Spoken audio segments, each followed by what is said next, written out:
In this video, we're going to be looking at my best clutches from people who are platinum, champion, diamond, all that kind of stuff. We're going to be explaining my thought process behind all the clutches, and it's going to be amazing. I wanted to do this for a video for a very long time, but I never really got to the chance to do it. And also a quick thing, if you guys enjoy the content on this channel, I've made a second channel that is going to be my full games, possibly stream highlights. I think I'm going to keep them on the main channel. But the more Athieno will be in the link in the description. Also the Athieno shorts. The shorts will have, very short videos that like memes on my TikToks, that kind of stuff. But make sure we try to get both those channels to 1,000 subscribers. It'll be amazing by the end of the month. Alright, now let's see these spicy clutches now. Alright, the first one we have is actually, so a lot of these clips might be a little old, but the only way I could retrieve a lot of my clutches. So first one I have is when I actually screen recorded this on my phone, but so basically this is a Ying 2v5 on Outback a long time ago, but it isn't that long ago, maybe like a year ago, but not too long. So actually I think one of the guys on the other team was walling. They were like soft cheats. So let's just look at this. So 1v4 team has kind of given up. So like I hear this guy C4 below, so I go down to try to find that mute right there. And I'm expecting in a 1v3, minute 30 left, they're try to get aggressive. So they had a Maestro off site, and this is a really good common thing if you're in low ranks. Whenever you're in low ranks, most of the time the team is going to be very uncoordinated. Even if they're in a 5-stack, they're just going to be running around with their heads cut off. So whenever you're in a 1vx situation, always expect really good aggression and try to evaluate the situation. If they're not pushing you, if they're actually staying on site, being smart, that's where you're going to have to make the plays on your own and look for those 1v1 picks. So look what I did here. I in a 1v4, I went on the balcony, right? And I hear a guy C4 below. So I'm like, okay, there's a guy below. I don't want to take all the people in sight because it's a 1v3 up there. It's a 1v1 down here. So I'm going to go down. You have to think quickly. I want to go kill that guy below. Then I hear someone coming to my left right here, right? This Maestro is chasing me for some reason. I just killed this guy right here. Nice, 1v2. And I'm capitalizing their aggression. Now they're going to be slowing the pace down. I kind of hear another one pushing up on me. So like I said, always expect that aggression, especially when you're low ranks. So it's really easy to try to pre-fire your angles, because that way you have the advantage on the enemy sometimes. And look, I got that guy. So they know I'm already downstairs, right? They know I'm already downstairs. I'm gonna be like, all right, I'm gonna reposition. That way they don't, because they all just killed me down there. They know he knows I'm down there. So most likely, if he knows where I'm at, he can cut off different rooms that I would be entering in the default. But luckily, I went outside, and now I'm doing this fast. He probably still thinks I'm downstairs, but I'm actually rotating to the window right now. Luckily, yeah, so the window is closed. I'm just gonna punch up and full send it. That way I can try to keep him on his toes. So this guy's trying to pray for him. This was actually the waller right here. This guy had walls apparently. We don't know though for sure. But I had a really big mag, and you gotta be confident in yourself. If you have 57 bullets and LMG, pre-fire the hell out of that corner. There's only one enemy left. If I knew where he would generally was, I just pre-fired him. Yeah, so, and he ran into my bullets, and that was a really hype clip right there. Alright, so this clip is a Maestro 1v3, I believe. Actually, I did kill a guy in blue. I killed a jackal. See these few holes I made over here on your left?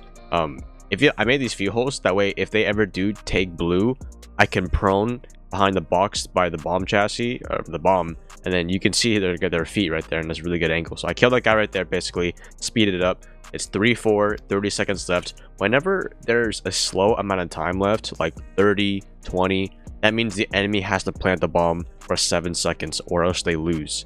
That means whoever's planting, that means they're a man down. So you always want to keep in your head, when there's 30 seconds left, you want to try to force them to plant. You don't really want to chase their 1v1s unless you're in a 1v3 and they're about to plant. That's where you want to get aggressive and make the play while you can, because you want to fight a 1v2 rather than a 1v3. So in this situation, I swing on the hall because their team is executing. They're coming over from main stairs, right? For 30 seconds left, they're trying to plant an A bomb site. So they're trying to just flood this way.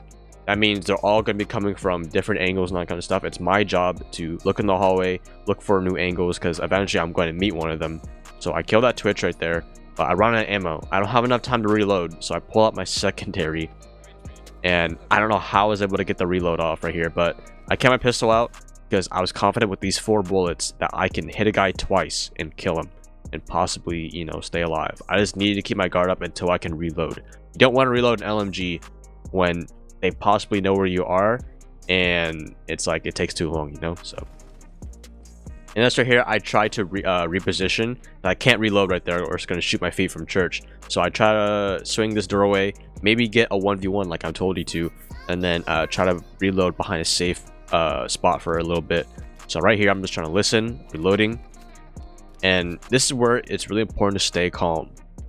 Got to control the nerves. You got to think, I've been in this situation before, and you got to think, you know, you got to do what you've done before, how you died earlier in the last time you were in this clutch situation. So my job is to stay calm, stay listening for the nearest footstep I can take. That way I can use that information and make a play out of it.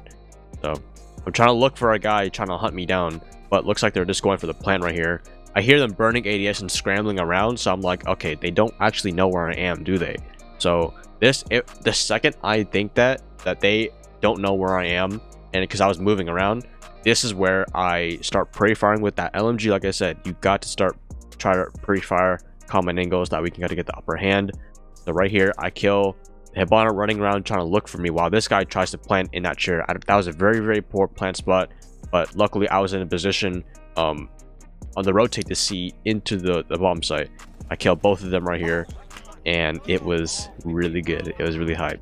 So the things you can take away from this clutch is stay calm, keep your eyes up for footsteps, and try to find weaknesses in the enemy's push, whether that's one guy pushing solo by himself or them scrambling around to get the bomb down while you swing on them and catch them with their pants down. Yeah, hey, my Maestro on Clubhouse is undefeated. All right, I'll say that right now. All right, so this was when I was playing with George. I remember this one. So this is when it's an Oregon basement defense, and they are coming. They took tower already, took blue, so we gave it up, and now we're playing C4s, our C4, so we can huck over and kill the bomb planter.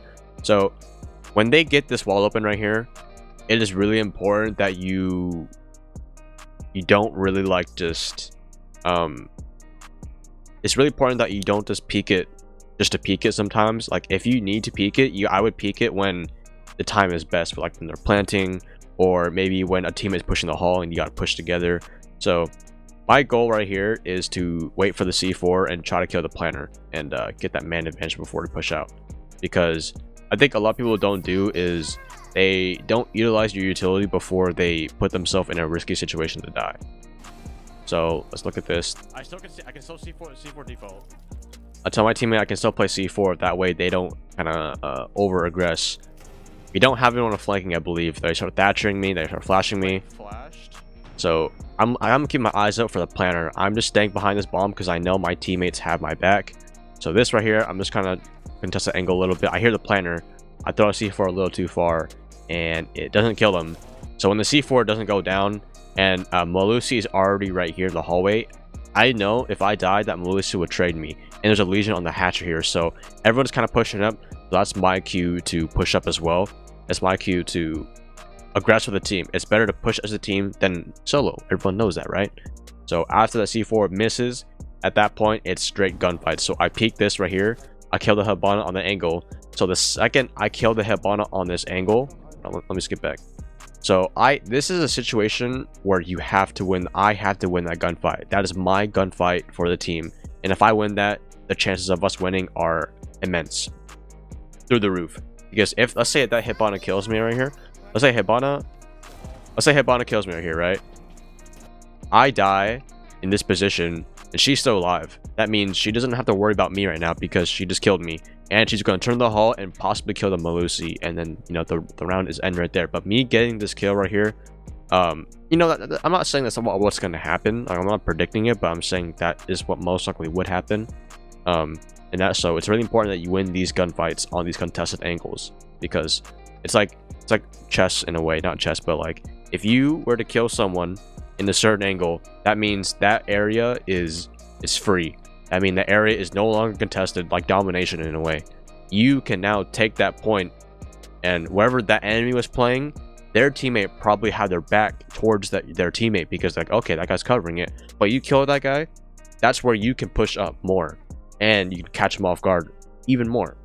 So the first gunfight is always the hardest in my opinion. The second one will be easier when you start getting the momentum going. So I kill this guy right here, so immediately I capitalize on that angle. He's not watching that anymore, so I pre-fire the default plant spot, which is like in this area.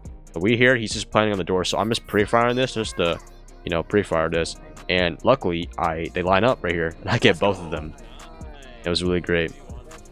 Yeah, I was pretty hyped about that one. So what you can take away from this clutch situation is, if you think about it as domination in a way, if you kill an enemy, you can try to retake their position. Otherwise, you know, it's kind of depending on the situation. That's what you can take away from this, is playing like domination in a way of map control. All right, last clutch today we're gonna be looking at when I was playing with Braxton and Wes and my boys. This was just in ranked. So I don't have the full clip, but this is kind of like the most I can get. So this is a Chalet attack, and we are trying to hit the backside. We're trying to hit wine, that way we can get that open, clear the enemies out of there, go for the plant. Braxton calls out that there's a guy flanking West Main, so I'm just kind of watching the angle here. So it was a really good call that he had a drone here.